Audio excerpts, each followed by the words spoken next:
And we're back. Hello, ladies and gentlemen. My name is Dark Phoenix Gaming, and welcome back to Dragon Age Origins with Arianne Tabris. Now, last time we left off, we made it to Orzammar, and there's some problems, like there were with the Circle Tower, only less demons and more politics.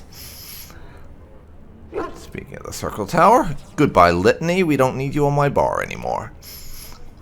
Anyways, the problems we're having, and this is going to be a bit more summarized, obviously, but the Dwarves' king is dead. And that's a problem, because they don't have a new one, and there's a succession crisis verging on civil war going on right now. Because there are two candidates, the old king's son and one of his close advisors, who claims to be said king's hand-picked successor.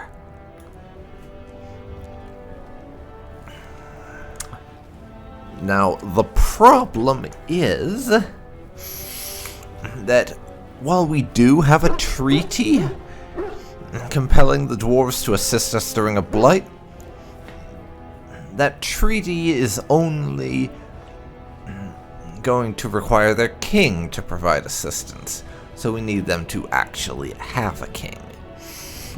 Meaning we have to get involved in dwarven politics. Now, the problem comes in the fact that, stepping out of character for a moment, in terms of actual narrative or dialogue and stuff, we haven't run across anything that explains what either two are like, would be like as kings. Because Harrowmont seems like the nice guy who'd be more reasonable and everything. But that's just from first impressions, and Balin did stand there and let one of his subordinates kill a man, just for being mildly insulting, but, you know, politics. And we haven't learned anything about the two of them. Although, if we step out of character, there is some stuff I personally know that we could use for this, but I don't like to use that sort of thing here.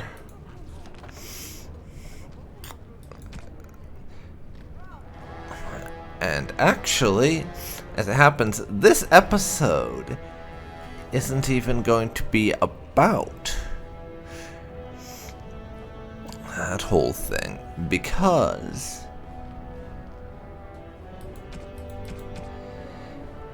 it's going to be me reading a bunch of Codex entries, because we've put that off for too bloody long.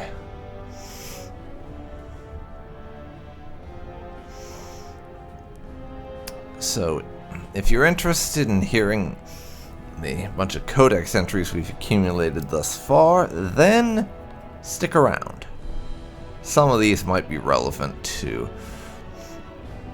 stuff to do with the current situation, but probably not many. Anyways, let's get started. The Litany of Adralla. Adralla of Virantium dedicated her life to the study of blood magic, the academic study rather than the practice. A deeply pious mage, she was renowned in her day for having found a counter to every form of mind control, a defense against dreamwalkers, and even counterspells to demonic summons. Her efforts were unappreciated in her native Tevinter. After 3 different magisters attempted to have her killed, she fled the country, choosing to take refuge in the land of Blessed Andraste's birth. She spent the remainder of her days with the Circle in Ferelden. The Litany of Adralla disrupts the casting of mind control spells. Use the Litany whenever a creature tries to dominate another with magic, and it will interrupt the casting. Once the spell is in effect, and a character is under a blood mage's power, it is too late. Havard's Aegis. Havard was Mafaroth's closest friend. They were children together in the same Avar clan. They fought side by side in so many battles that Mafaroth dubbed him Havard the Aegis, better to have at his side than any shield. Mafaroth brought Havard with him to meet with the Deventers. It was unthinkable to stand before his enemies without his Aegis. He understood that Mafaroth was giving Andraste over to be executed. Havard, unwilling to draw swords against his friend and liege, placed himself between Andraste and the Teventer soldiers. The Teventers struck him down, and Mafaroth left him for dead. But Aegis was not so easily destroyed. Havard lived and made his way, gravely wounded, to the gates of Minrathus to stop the execution. Too late, found only the ashes of the prophet, left to wind and rain. When his fingers touched the ash, his ears filled with song, and he saw a vision of Andraste dressed in cloth of starlight. She knelt at his side, saying, "Rise, Aegis of the faith. The Maker shall never forget you, so long as I remember." His wounds healed instantly, and with new strength, Havard gathered up Andraste's remains and carried them safely back to the lands of the Almari.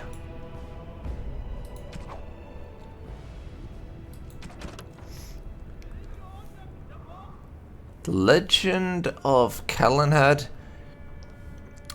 Chapter 2. On second thought, I'm not going to read that until I have Chapter 1, just so we are not completely and utterly lost. Granted, I might forget to do that, but I think it's worth it. History of the Chantry, Chapter 1. The first blight devastated the Teventer Imperium. Not only had Darkspawn ravaged the countryside, but Teventer citizens had to face the fact that their own gods had turned against them. Dumat, the old god once known as the Dragon of Silence, had risen to silence the world, and despite the frenzied pleas for help, the other old gods did nothing. People of the Imperium began to question their faith, murdering priests and burning temples to punish their gods for not returning to help. In those days, even after the devastation of the First Blight, the Imperium stretched across the known world. Fringed with barbarian tribes, the Imperium was well prepared for invasions and attacks from without. Fitting then that the story of its downfall began from within. The people of the far northern and eastern reaches of the Imperium rose up against their powerful overlords in rebellion. The Teventer Magisters summoned demons to put down these small rebellions, leaving corpses to burn as examples to all who would dare revolt. The Imperium began to tear itself apart from within. Throngs of angry and disillusioned citizens doing what centuries of opposing armies could not. But the Magisters were confident in their power, and they could not imagine surviving a blight only to be destroyed by their own subjects.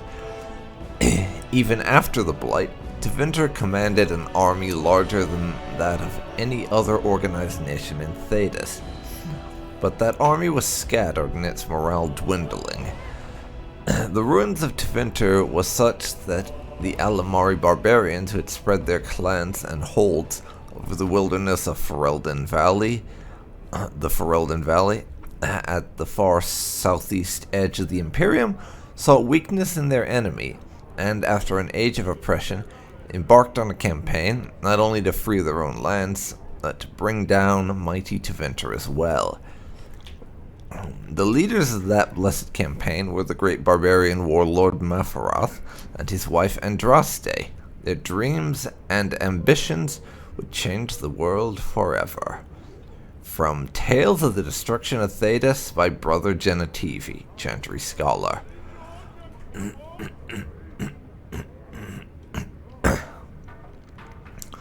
Legend of Luthius Dwarfson. At an early age, Luthius was smaller than most children of the Alamari. At the age of 12, Lithias saved Tutha, the son of the tribal chief, from his own dog. The dog had gone rabid, and when it attacked Tutha, Lithias slew it with his bare hands. Tutha's father, Mabene, was impressed with Lithias' strength and bravery, and so took him in as his own son. When Lithias grew to manhood, he became known for his charisma and bravery. While shorter than his fellow warriors, Lithias was stronger and doughtier than any warrior in the tribe. When Lithias was still a young man, Mabane sent him to the dwarven city of Orzammar to negotiate an alliance. Mabane's tribe had come into conflict with other Alamari, and he needed as much help as he could get. Lithias was unable to convince the dwarven king to aid his tribe, but fell in love with the king's daughter Skea. Lithias and Skea fled the dwarven realm and returned to his tribe. Skea taught Lithias the art of fighting without pain, the berserker state known as the Battle Wrath, and with it, Lithias became a renowned warrior. Lithias led his tribe to many victories until eventually he replaced his foster father as chief of his tribe. This peace would not last. During a feast between the tribal leaders, the Alamari and the Avar, the beautiful and powerful Avar chieftain Morriganan became enamored with Lithias and seduced him. Skea learned of the tryst and fled the village to return to Orzammar. When Lithias rebuffed Morriganan's offer of marriage, she left in great anger, and from that moment on, there was war between the two tribes. For 15 years, the Alamari and Avar fought. During the Battle of Red Falls, a powerful young warrior from Morriganan's tribe challenged Lithias to a battle. Lithias was injured grievously, but slew the boy. Morriganan revealed that the boy was Lithias' son, conceived 15 years ago during their tryst. She cursed Lithias as the murderer of his own kin, and the Battle of Red Falls turned against Lithias. Morriganan defeated Lithias in battle after battle till the Alamari were driven to the foothills of the Frostback Mountains. There, Lithias made a last stand. In the night before Lithias' battle, Skea came to him and offered him a dwarven suit of chain in exchange for a night together. Lithias agreed and wore the armor the following morning in battle. The battle was fierce and bloody, and Lithias met Morriganan in personal combat. In the end, Lithias slew the warrior woman, but not before receiving a mortal wound to the heart, the chain inexplicably unable to block her final blow. Lithias died, and after the battle was done, a party of dwarven warriors came down from the mountain and took the body of Lithias back to Orzammar. The legend of Lithias Dwarfson, author unrecorded.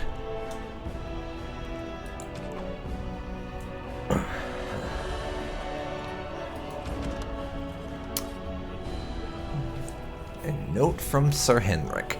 So many of my fellow knights have been searching for the urn. Surely one of them must have found Brother Gentivi by now. Still, until I hear that all is well, I must proceed as planned. Brother Gentivi holds the key to finding the Urn of Sacred Ashes. We always knew this, but I believe now I know where Brother Gentivi lies. I have been to his home in Denerim and found the trail. I am amazed that other knights have not done likewise, unless they have. No, it is best not to get caught up in thoughts of conspiracy. Sir Donald awaits my report in Lothering. I must go to him immediately and report what I have learned. Should anyone find these ramblings, all I ask is that he be informed of my fate.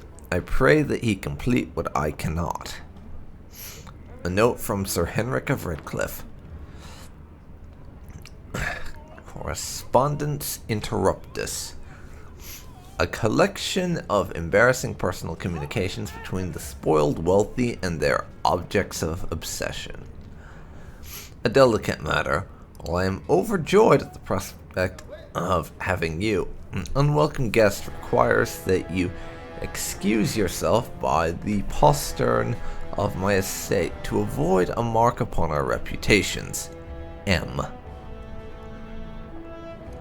Circles within circles. Arguments between various fraternities have become more frequent and more heated. I have alerted the College of Magi in Cumberland that this needs to be addressed in coming debates, and I fear relations with the Chantry may distract them. I'm confident that I can appease the Aquitarians and Loyalists, but the Libertarians are proving divisive. Are the isolationists even interested in speaking? The threat of the Blight has actually served some good in unifying us under a common cause. It does not bode well that any given table in the Great Hall is likely to be ideologically weighted against its neighbor. We can be such a moody bunch staring over our tea. Excerpt from First Enchanter Irving's Notes on Unity.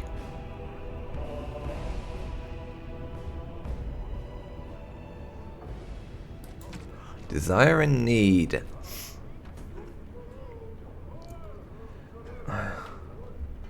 Wait, we already read that one. Extracurricular studies? If space is your excuse, I will surrender my quarters. If it's about money, I will hire the appropriate people. I will not graduate another student ignorant of weapons that any ditch digger can shove into his ribs. You teach them to append ridiculous glamours on parade arms, but they don't know simple steel. That is criminal. Enchanter Bergen.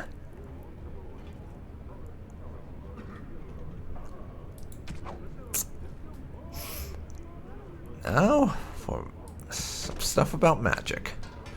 The Black City.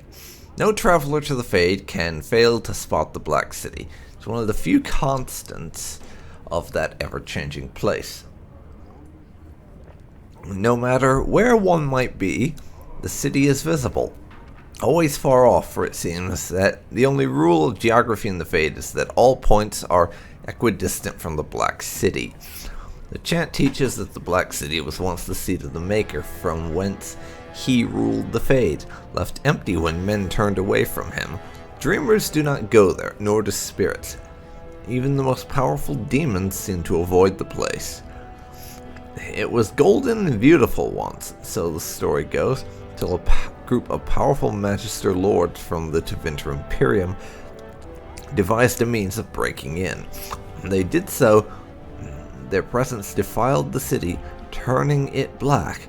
It was, perhaps, the least of their worries. From Beyond the Veil, Spirits and Demons by Enchanter Mirdomel. Chant of Light, the Blight. Which I'm not actually going to read, but I will slowly scroll through it so you can pause and read this one yourself if you like.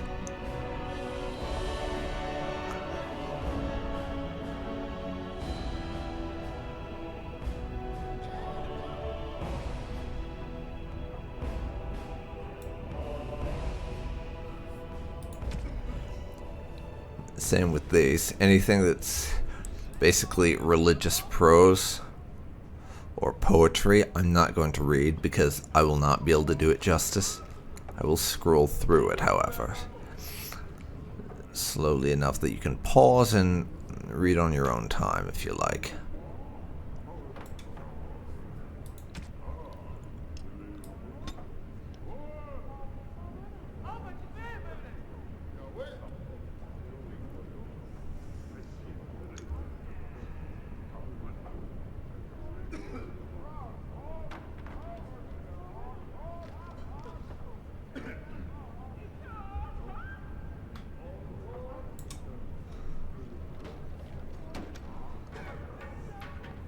The Fraternity of Enchanters. Another aspect of circle life is the fraternity. When a mage becomes an enchanter, he may ally himself with a fraternity. These are cliques that cross circle boundaries. Mages of common interests and goals who band together to ensure their voice is heard within the College of Magi in Cumberland. The largest fraternities currently are the Loyalists, who advocate loyalty and obedience to the Chantry, the Aquitarians, who advocate temperance and follow a distinct code of conduct, which they believe all mages should hold themselves to. The Libertarians, a growing fraternity publicly maintaining greater power for the circles but secretly advocating a complete split from the Chantry, a dangerous opinion naturally. The Isolationists, a small group that advocates withdrawing to remote territories in order to avoid conflicts with the general populace. The Lucrosians maintain that the circle must do what is profitable first and foremost. They advocate, they prioritize the accumulation of wealth with the gaining of political influence first, a close second. So far, an alliance between the Loyalists and Aquitarians has prevented the Libertarians from gaining much headway. There are signs that the Aquitarians may throw their support in with the Libertarians. If that happens, many mages predict it will come to civil war among the circles. From the Circle of Magi, a history by first enchanter Josephus. The Fade. The study of the Fade is as old as humankind. For as long as men have dreamed, we have walked its twisting paths, sometimes catching a glimpse of the city at its heart, always as close as our own thoughts, but impossibly separated from our world. The Tevinter Imperium once spent vast fortunes of gold, lyrium, and human slaves in an effort to map the terrain of the Fade, an ultimately futile endeavor, although portions of it belong to powerful spirits. All the Fade is in constant flux. The Imperium succeeded in finding the disparate and ever-shifting realms of a dozen demon lords, as well as cataloging a few hundred types of spirits before they were forced to abandon the project. The relationship of dreamers to the Fade is complex. Even when entering the Fade through the use of lyrium, mortals are not able to control or affect it. Spirits who dwell there, however, can, and as the Chantry teaches us, the great flaw of spirits is that they have neither imagination nor ambition. They create what they see through their sleeping visitors, but building elaborate copies of our cities, people, and events, which, like the reflections in a mirror, ultimately lack context or life of their own. Even the most powerful demons merely plagiarize the worst thoughts and fears of mortals, and build their realms with no other ambition than to taste life. From Tranquility and the Role of the Fade in Human Culture by first enchanter Josephus.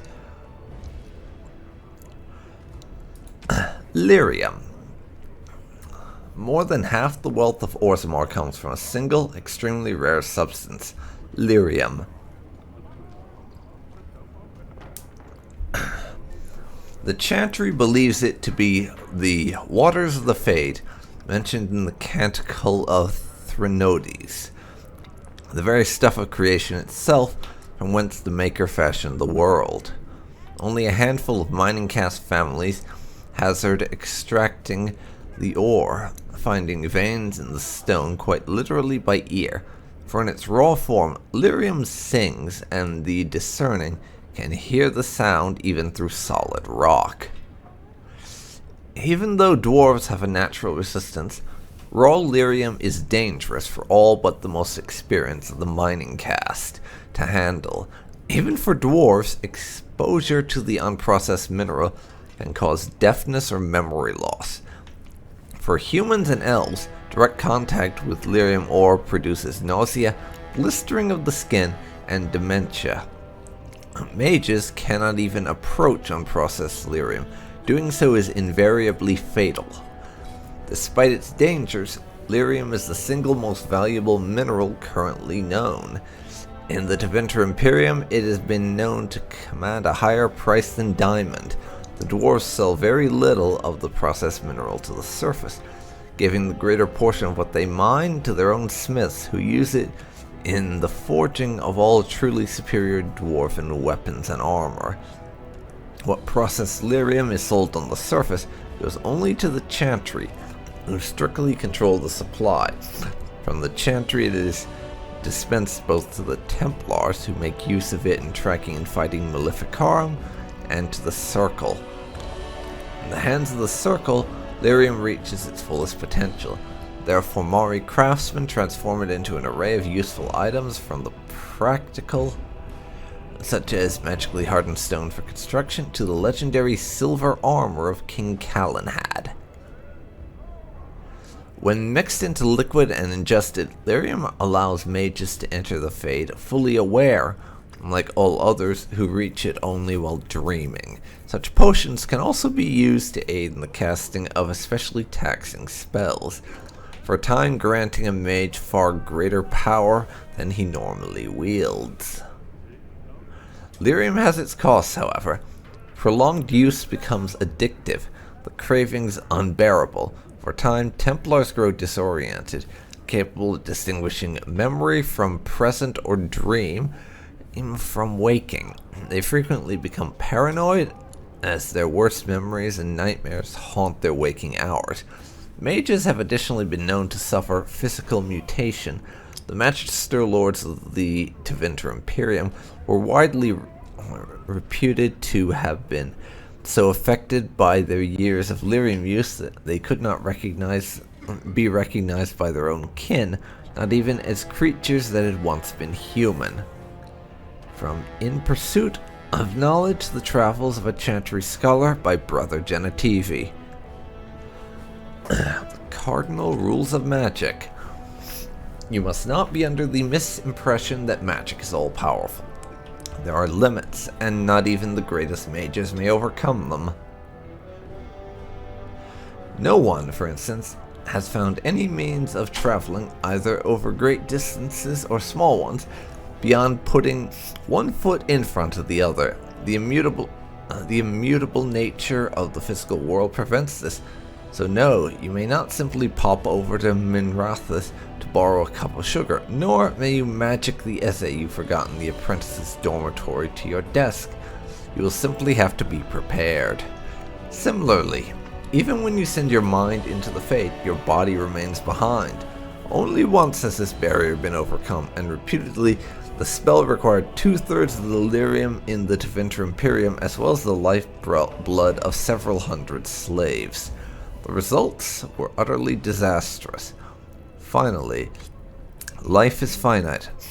A truly great healer may bring someone back from the very precipice of death when breath and heartbeat have ceased, but the spirit still clings to life. Once the spirit has fled the body, it cannot be recalled. That is no failing of your skills or power. It is simple reality. From the lectures of First Enchanter Wenceslas. Beyond the Veil, Spirits and Demons.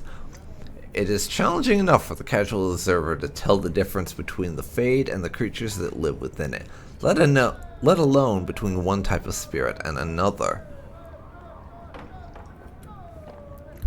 In truth, there is little that distinguishes them, even for the most astute mages. Since spirits are not physical entities, and are therefore not restricted to recognizable forms, or even having a form at all, one can never tell for certain what is alive and what is merely part of the scenery. It is therefore advisable for the inexperienced researcher to greet all objects he encounters. Typically, we misuse the term spirit to refer only to the benign, or at least less malevolent creatures of the Fade. But in truth, all the denizens of the realm beyond the veil are spirits.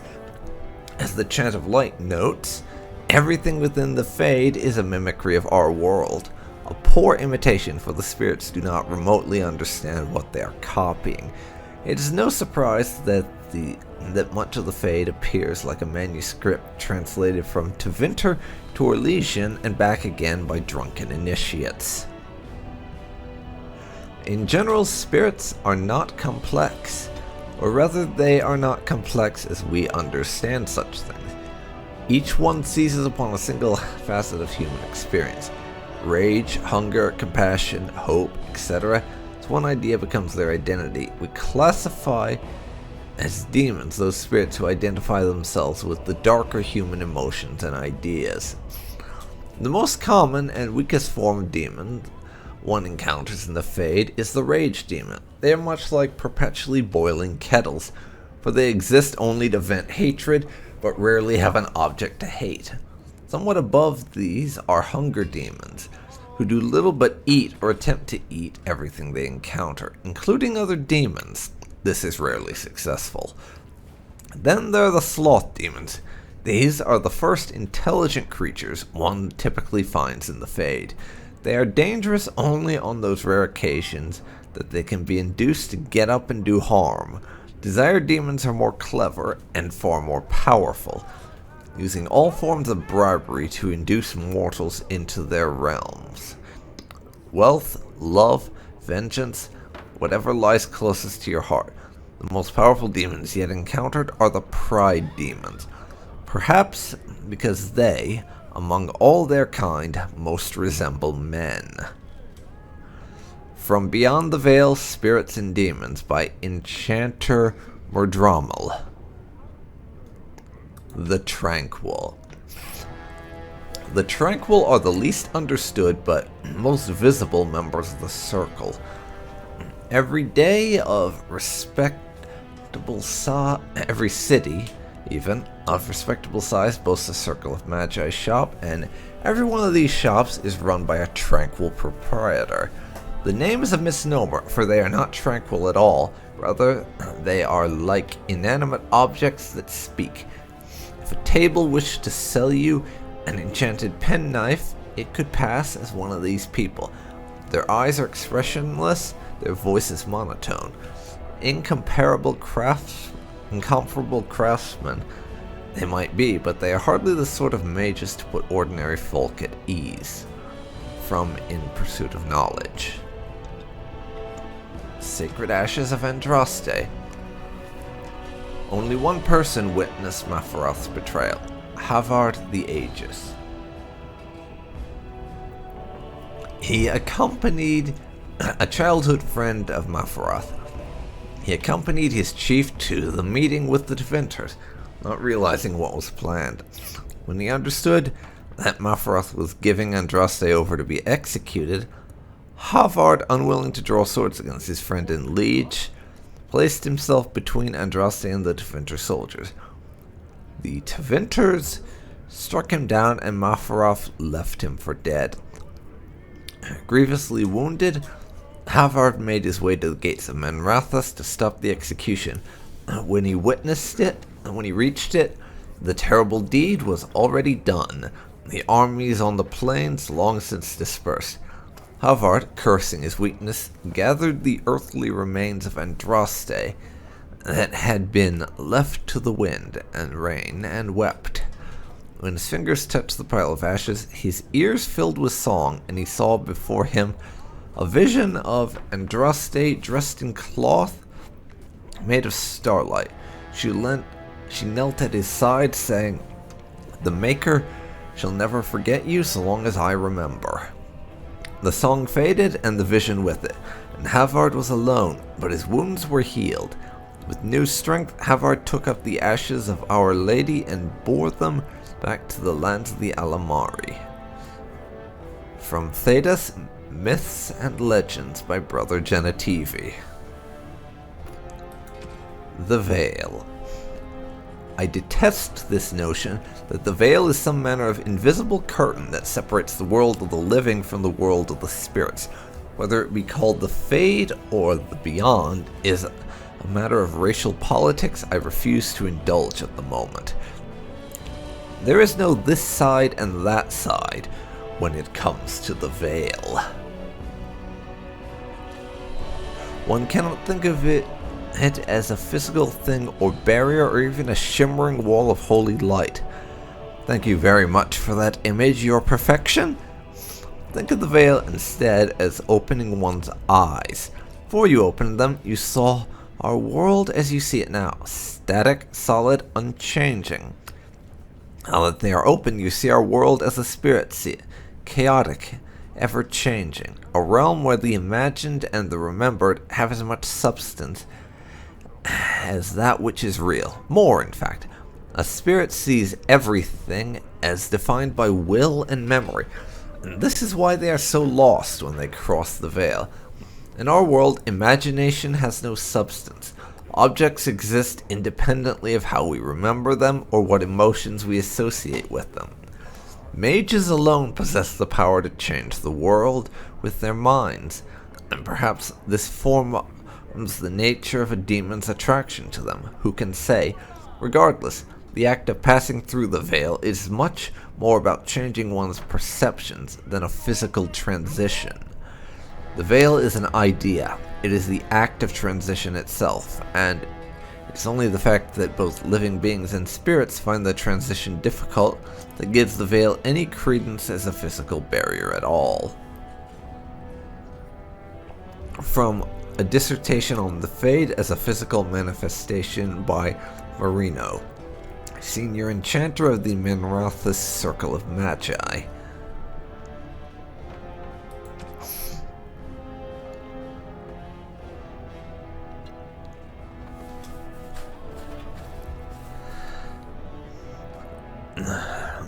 To hop out of this for a moment, we will, by the way, be ignoring the Codex entries on controls. So I'm just going to very quickly do this to get them out of here. Because you don't need to hear me reading a glorified tutorial, I don't think. There. Now, culture and history. The history of the Dryadens. In the years following the siege of Soldier's Peak, all who carried the Dryden name were hunted by King Arlen's forces. Our noble Dryden name was smeared, and all lands and holdings belonging to the Drydens were seized by the crown. The king feared that the rebellion started by Sophia would be kept alive by her loyal friends and family, and anyone with connections to the Drydens suffered greatly. It is little wonder that the few remaining Drydens found themselves with no allies and nowhere to turn. Tobin Dryden, Sophia's brother and guardian of her young son, had no choice but to flee Ferelden. Tobin bought passage to Antiva on a merchant vessel and traveled under the name Deroshare. Once in Antiva, Tobin set about building a new quiet life for himself and his nephew. He started a small business and eventually made a name for himself as a trader. The Deroshare merchant family prospered and the name Dryden was almost forgotten. However, in 815 Blessed, Sylvie Deroshare uncovered old documents belonging to Tobin and pieced together the family's history. In her pride, and perhaps in her naivete, Sylvie reclaimed the name Dryden and returned to Ferelden. King Arland lies dead, and the Dryden name lives on. Our family has survived, even thrived, since the name of Sophia Dryden. Since the death of Sophia Dryden, rather. The nobles of Ferelden may still spit on the Dryden name, but we Drydens know that Sophia Dryden was greater than them, almost a queen and a hero of the people of Ferelden. From the personal files of Levi Dryden, merchant. The Chastened. The Chastened Wilders have lived in the Korkari wilds since the first war with the Alamari drove them southward, a millennium ago. According to their own lore, they always had been a forest-dwelling people that adapted quickly to their new home. Game and fish are plentiful in the wetlands, and the Chastened thrive. For a time, they and the hill-dwelling Avars were true threats to the northern lowlands. The Tevinter Imperium had arrived and was hard-pressed to keep back the waves of invasions from the south and the west. The fortress of Ostagar was built specifically to watch for Chastened hordes venturing north of the tree line. It was not until the legendary warrior Hafter soundly defeated the Chastened in the first half of the Divine Age that the question, their ability to contest the lowlands, was settled permanently. Today, the Chastened are considered largely peaceful, though their ways are still primitive compared to our own. In the Korkari wilds, they live in strange-looking huts, built on stilts or even built into the great treetops. They paint their faces and are split into small tribes ruled by shamans, like those amongst the Avars. There are many tales of their shamans having learned their magic from the witches of the wild, witches that inspire as much terror as they do awe and gratitude, even if there is no definitive proof they exist. In particular, the tale of Flemeth, the greatest witch of the wild, is celebrated amongst all tribes. While there is no way to know how many there are in the wilds today, few travelers that pass through the forests tell of Chastened and eking out an existence, even in frozen wastelands of the far south. One can assume that should the Chastened ever organize themselves once more, we might have reason to fear them in Ferelden. We ignore them at our peril. From Ferelden Folklore and History by Sister Petrine, Chantry Scholar. The City Elves. The humans tell tales of Andraste, and to them she was a prophet. To our people, however, she was an inspiration. Her rebellion against Tevinter gave our people a window through which to see the sun, and we reached toward it with all our strength. The rebellion was brief but successful. Even after the death of the prophetess, we fought on for independence as the human imperium began to crumble. In the end, we won freedom and the southern land known as the Dales, and we began the long walk to our new homeland. There in the Dales, our people revived the lost lore as best we could. We called the first city Halam Shiral, end of the journey, and founded a new nation, isolated as elves were meant to be, this time patrolled by an order of Emerald Knights, charged with watching the borders for trouble from humans. Well, you already know that something went wrong. A small elven raiding party attacked the nearby human village of Red Crossing, an act of anger that prompted the Chantry to retaliate and, with their superior numbers, conquer the Dales. We were not enslaved as we had been before, but our worship of the ancient gods was now forbidden. We were allowed to live among the humans only as second-class citizens who worshiped their maker, forgetting once more the scraps of lore we had maintained through the centuries. The rise and fall of the Dales as told by Sarethia, Haren of the Highever alienage. Alienage culture. There have always been alienages. They have been around as long as elves and chums have lived in the same lands. Ours isn't even the worst. They say Val Royeaux has 10,000 elves living in a space no bigger than Denerim's market. Their walls aren't supposedly so high that daylight doesn't reach. Their walls are supposedly so high that daylight doesn't reach the Vandal until midday. But don't be so anxious to start tearing down the walls and picking fights with the guards. They keep out more than they keep in. We don't have to live here, you know.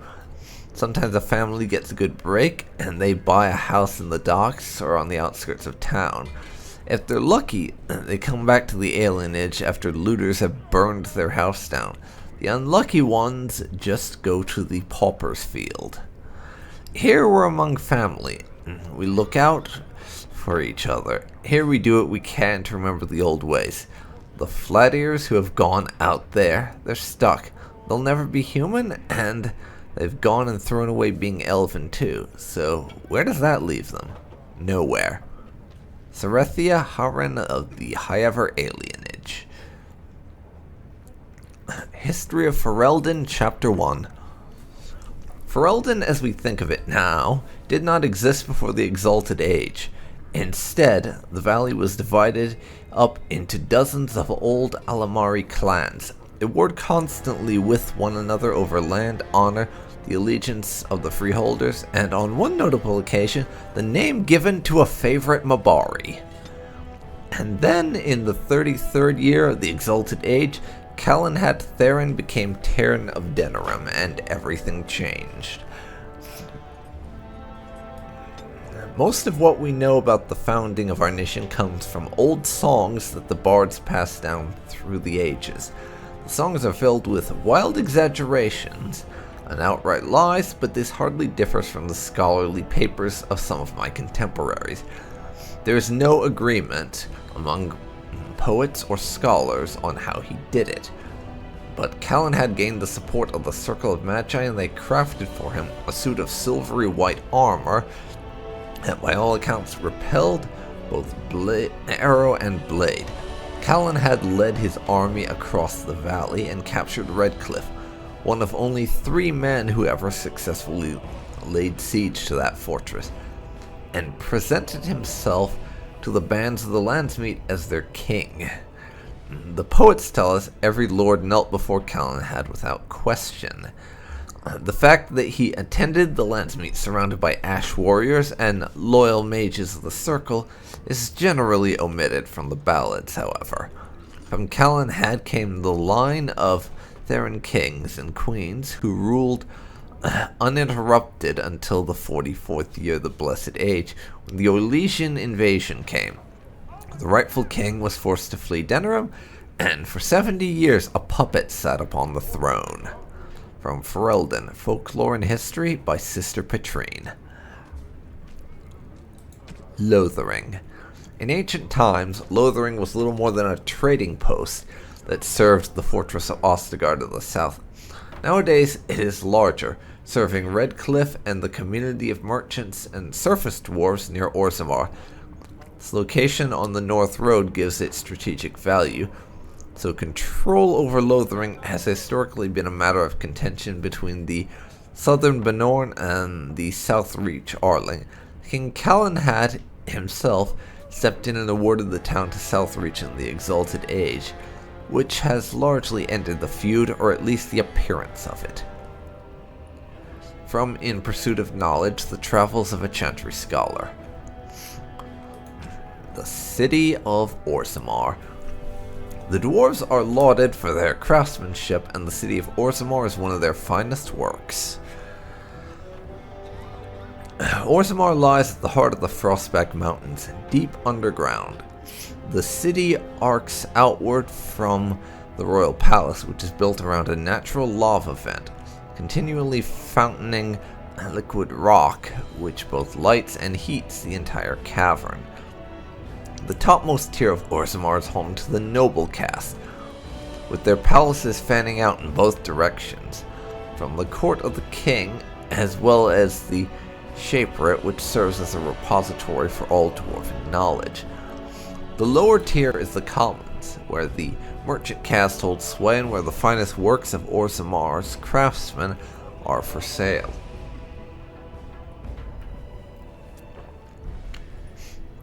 In the center of the river of lava, connected to the commons by a causeway, are the proving grounds, a sacred arena where the dwarves, by ancient tradition, settle their disputes. On one side of the fiery river are the ruins of old dwarven palaces fallen into disrepair, which the locals call Dust Town, now home to the city's casteless. On the other side of the river are the deep roads, which once joined the sprawling dwarven empire together, but now, after centuries of darkspawn incursion, are largely sealed off. Nearly all knowledge of this network of underground passages has been lost, even to its builders.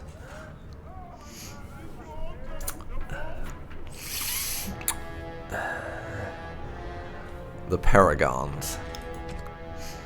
As I studied among the dwarves, I became aware that their social system was as rigid as the stone that surrounded them. From the lowest servant to the king of Orzammar, each dwarf has a caste. a rigid social standing which dictates what he may do and how he may do it. What fascinated me then was that the dwarves, stubborn and proud as they may be, have built a way for even the lowliest dwarf to bypass the caste system and reach prominence. Any dwarf who has made an achievement of significance can be named a paragon, elevating that dwarf above all others. To become a paragon is to be recognized as essentially a living ancestor. Your words are considered ineffable, and the dwarves liken you unto a god. Your family, those you choose to ascend with you, become the founders of a new line of nobility. Indeed, every existing noble house among the dwarves traces its line back to a founding paragon. It is a rare thing, however. In my visit, I learned that only one paragon has been elected in generations. The Smith Bronca, exalted for her discovery of smokeless coal.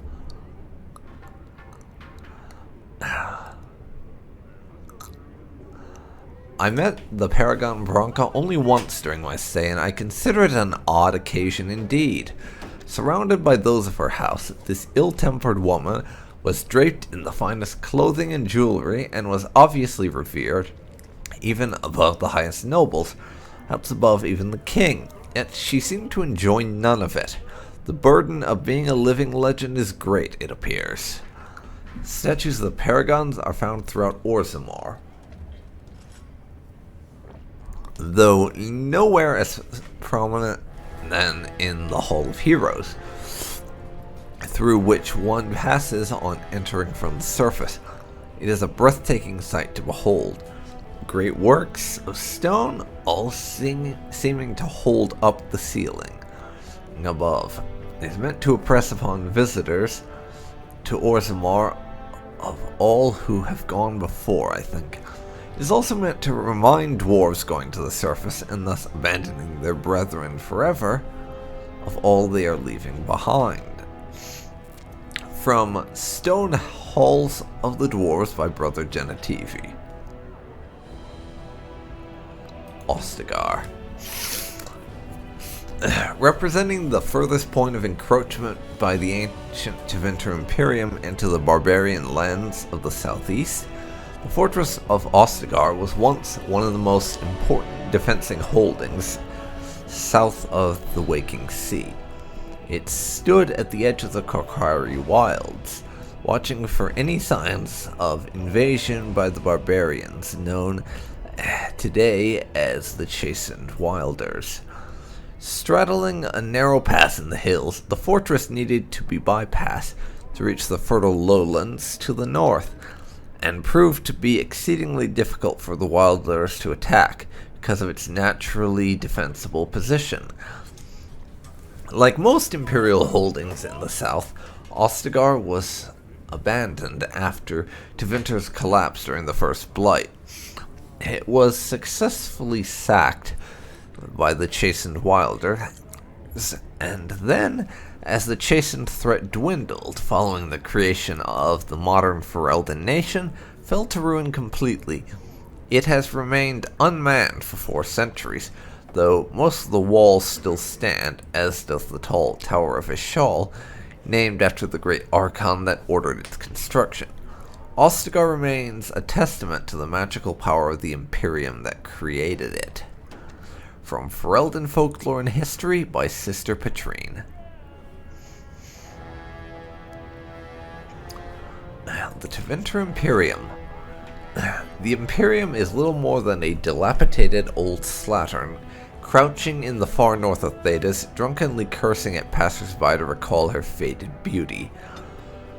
One can see that Minrathous was once the center of the world. The vestiges of her power and artistry yet stand, but they are buried in the layers of filth that the Imperium's decadence has accumulated over the ages. The Majocracy live in elegant stone towers, literally elevated above the stench of the slaves and peasants below. The outskirts of Minrathous are awash in a sea of refugees, turned destitute by the never-ending war between the Imperium and the Kunari. And yet the Imperium survives. Whether with sword or magic, Tevinter remains a force to be reckoned with. Minrathous has been besieged by men, by Kunari, by Andraste herself, and never fallen. From In Pursuit of Knowledge, The Travels of a Chantry Scholar by Brother Genetivi.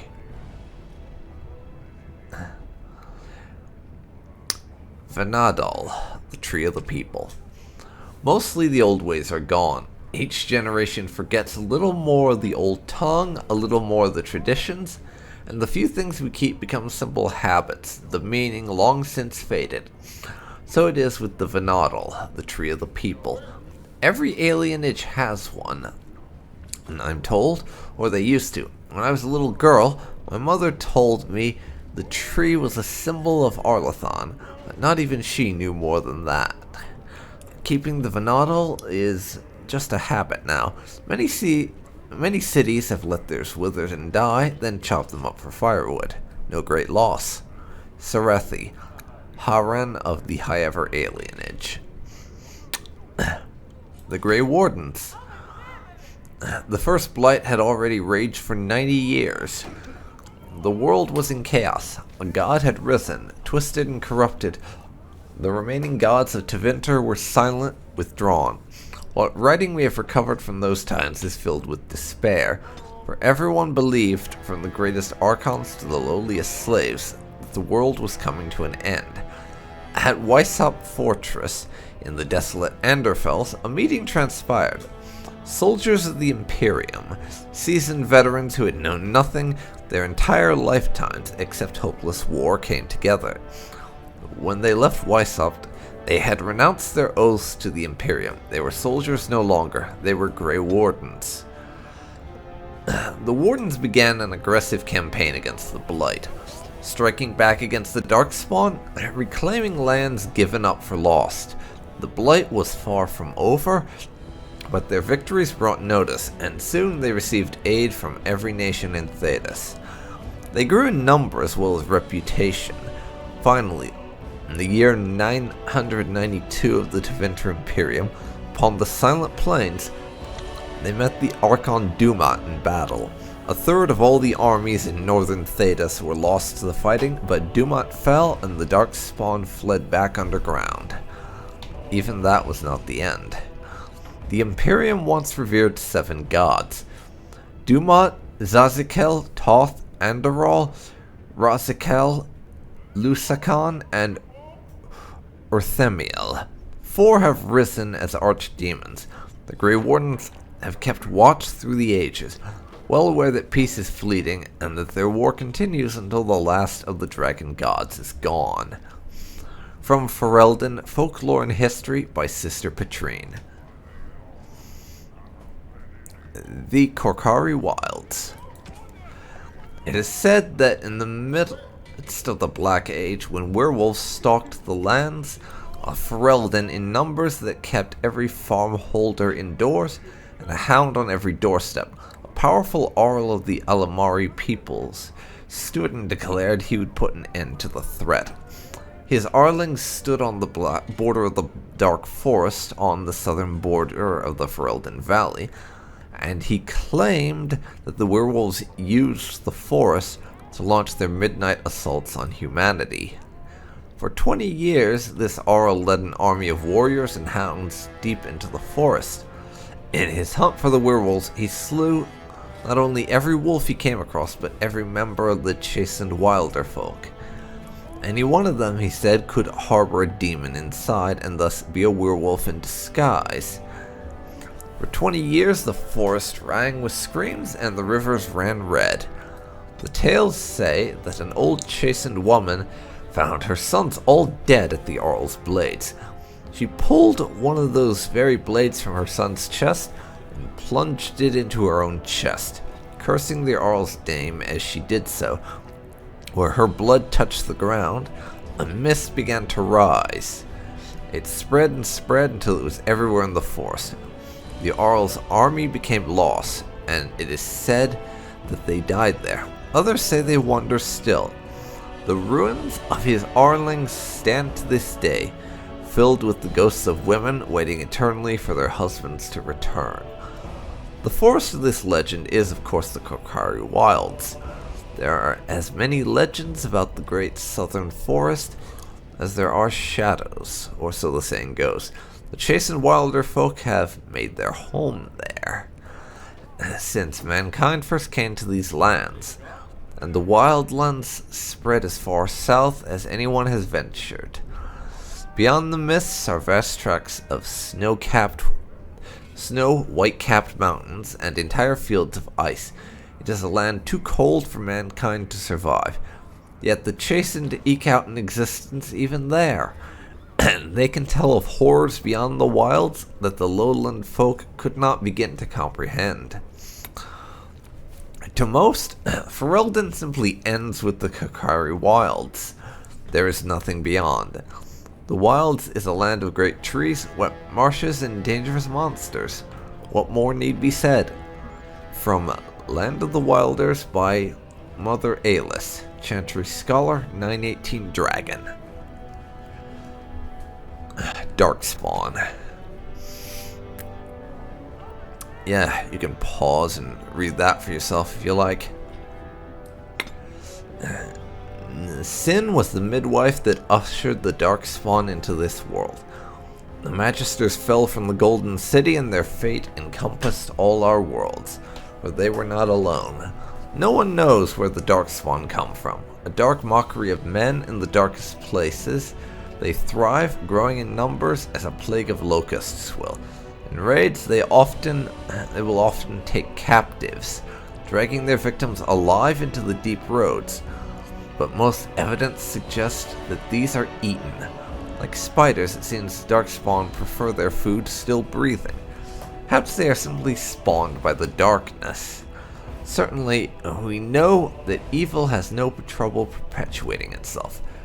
The last blight was in the Age of Towers, striking once again at the heart of Tevinter, spreading south into Orlais and east into the Free Marches. The plagues spread as far as Ferelden, but the withering and twisting of the land stopped well beyond our borders. Here, Darkspawn had never been more than the stuff of legends. In the northern lands, however, particularly Tevinter and the Anderfeld, they say Darkspawn haunt the hinterlands, preying on outlying farmers and isolated villages, a constant threat. From Ferelden Folklore and History.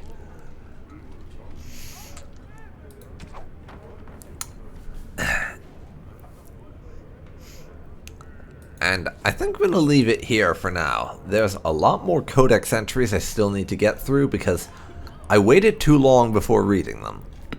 So we're going to have a next episode where I read Codex entries again to finish those. And then do this more often so that I don't have that problem again. Anyways, it's been Dark Phoenix Gaming, and you have been watching a special edition of Dragon Age Origins where I read the Codex entries. Thanks for watching, and I'll see you next time. See you then, folks. See you then. Bye for now.